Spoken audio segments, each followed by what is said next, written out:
Okay, so in Romania, there was a nail biter of an election. Not as much of a nail biter as many expected, definitely in the second round. Well, in the first round, it wasn't a nail biter technically, just because of who was in the lead, but it was a huge gulf. In the second round, it was expected to be of a nail biter, and it was more so, but it still wasn't that close. But the race was treated as a nail biter, and considering who the candidates were, the fact it was this close still kind of makes it one.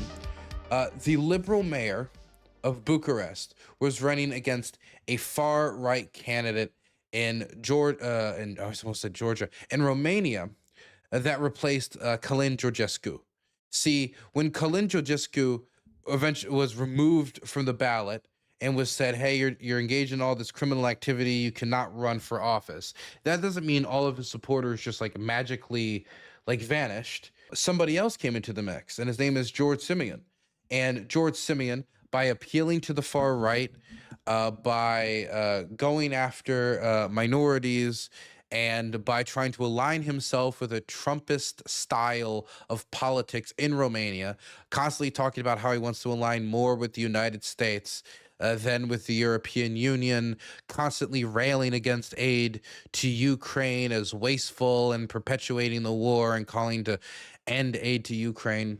Somebody who, I would say is not super friendly with the European Union, wanted to openly defy and break EU rules and policies. Didn't say they wanted to leave the European Union, and says that they're still pro NATO, but doesn't want to listen to the European Union, doesn't want to follow European Union policy guidelines. Now, this matchup was not necessarily said to be because the mayor of Bucharest, the kind of a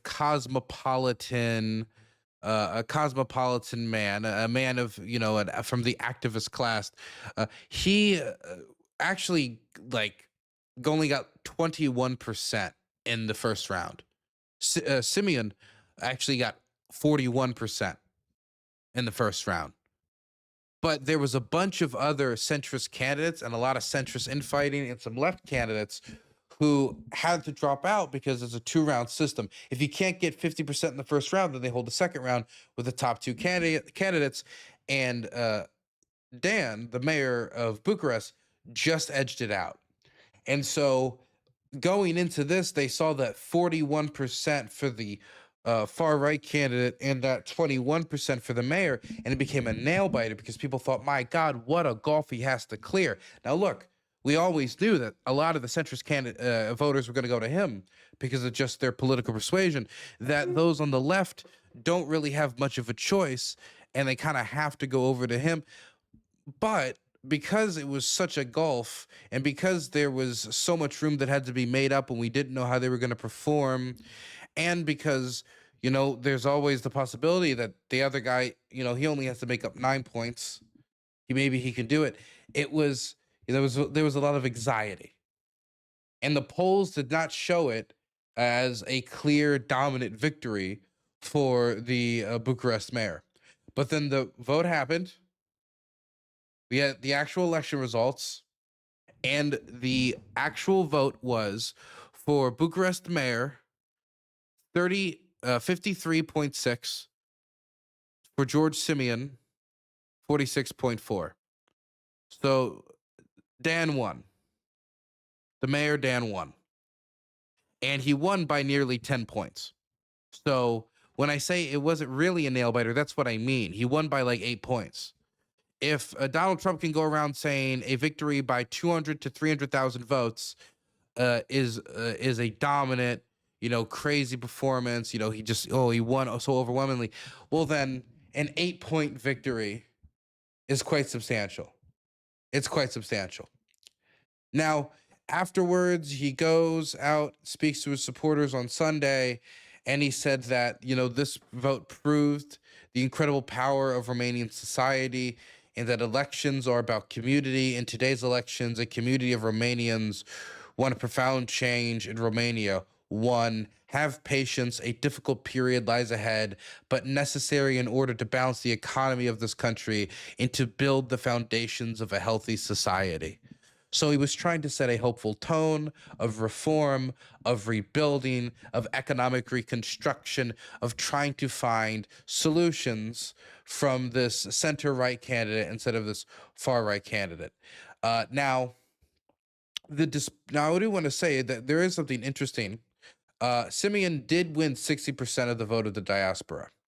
Now, Simion had been specifically campaigning in the diaspora, trying for the diaspora, but it's really interesting because when I was looking at this map on social media about the diaspora and who they voted for and by what margins and why they were voting for them, it seemed pretty clear to me that in Western Europe, primarily outside of Switzerland and I think the Netherlands slightly, uh, in the West, it was primarily Simion voters, while in Eastern Europe, in Ukraine, in Belarus, in Estonia, Latvia, Lithuania, in Finland, and all of these Eastern European states, it was overwhelmingly for Dan. Now, you can amount this to more people trying to turn out against that type of politics in that region. You could amount this to, and I would lean towards this, a lot of people turning out in from these areas of the diaspora community in the East saying, look, we want to make sure that our country stays in a Western direction. We see what the other option is. No, thank you. No, thank you. No, thank you. I thought the Belarus vote being primarily for the liberal mayor was interesting. And it wasn't even close, by the way. Like it was in the 70s. It was a curb stomping by the Belarusian Romanian diaspora. I thought that divide was interesting. Now look, at first, within 2 hours of the results coming in, Simion actually declared himself president of the country. Now, it was a little silly that he accidentally posted the flag of not Romania, I believe it was Chad. It was a totally different country. So he can always try to be president in that country, but he declared himself president and then he walked it back and he said, never mind. I actually am not president. I lost. I'm sorry. Well, he didn't say I'm sorry. I'm going a little further than maybe I should. He says, I respect the results. We will regroup. We will, do something and we'll take the country back another time. And so basically he's licking his wounds saying, look, in 10 years, I can normalize. I can do what Le Pen did. I can get more and more popular, normalize myself more, try to bury some of maybe the skeletons in the closet that convinced the 8% of the deciding vote to choose the liberal mayor over me. And that's how it went for a bit. That's how it went for a bit. And then, after it went like that for a bit, he then came out and started making posts like this. Let's see if I can bring this over to you guys' screen so you guys can see it directly. Dan ignores the will of the Romanian people and announces that he will cooperate as president only with the so-called pro-European parliamentary parties. We continue our fight for democracy and freedom. I will never betray the Romanian people. I will never wave another flag instead of the Romanian flag, except for that one time. That was kind of funny. I will never kneel except before God. Long live Romania. And then he made this post, which takes back his accepting of the results of the election. I officially ask the Constitutional Court to annul Romanian presidential election in May of 2025. I like that there's been so much elections in Romania, specifically this one. Don't annul the first one that saw me get that big result. Could you just annul the second one where I didn't win? For the very reasons December elections were annulled. External interferences by state and non-state actors. This time proven with evidence. Neither France nor Moldova nor anyone else had the right to interfere in the election of another state. Now, this is interesting because the Moldovan diaspora did vote for Dan. The French diaspora actually voted overwhelmingly for Simion. So what you would have to believe before he presents any evidence, which he has not, for you to believe this, you'd have to believe that the French worked to change the opinions of those in Romania to be in favor of Dan through some sort of interference campaign through social media, some interference campaign through something, but couldn't change the votes of the Romanians living in their own country. And by the way, the stereotype of the Romanians living in the societies that have the highest standards of freedoms, voting for those who are fighting against said freedom, are fighting against said movements that brought these nations to the high standards that they are today, it is a stereotype being fulfilled here to some degree. But the point is, it doesn't make any sense. And so what he's basically saying is, look, I heard that so and so interfered without evidence, so I shouldn't have lost, annul the election. Now, we know that the Romanians interfered with the Moldovan elections, both through direct payments, trying to buy votes, buying politicians. Russian interference in the Romanian elections were all but certain. And the Foreign Ministry of Romania has already reported that they interfered in the last election. So here's the question. Is it going to work where the French interfere? Let's say the French even did interfere. Well, if they interfered on one side and Romania and the Russians interfered on the other side, are we going to annul every election? This is the question that Romanians are going to be asking themselves moving forward, and is a question that was left somewhat unanswered in the wake of the court decision that did annul that first round vote when Kerlin Georgescu was running, and he kind of shot out of nowhere from his only social media campaign. I mean, the anti-establishment bias in Romania is high, but yeah, it was suspicious. Either way, though, this is a sore loser being a sore loser. And I do want to say, while it is not that it is a new phenomenon that politicians deny election results, challenge them, and they fight, that's been going on for a long time. But Trump has certainly made it seem a little bit less pathetic to be a sore loser. And I do think that's painful for the international stage.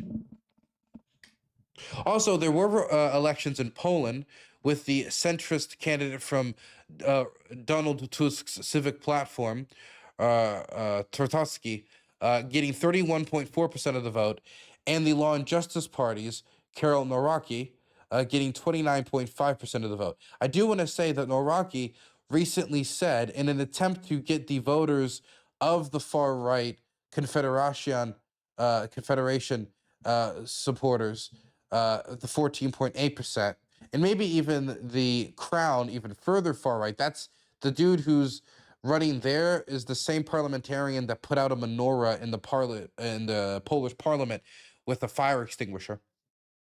He tried to get their votes recently after this first round of the vote by saying, "Hey, Karol Nawrocki's actually against Ukraine joining NATO," which I wonder how the Polish public will react to that. That might get the endorsement of the Confederation leader. That might get the endorsement of the Crown leader. I have no clue.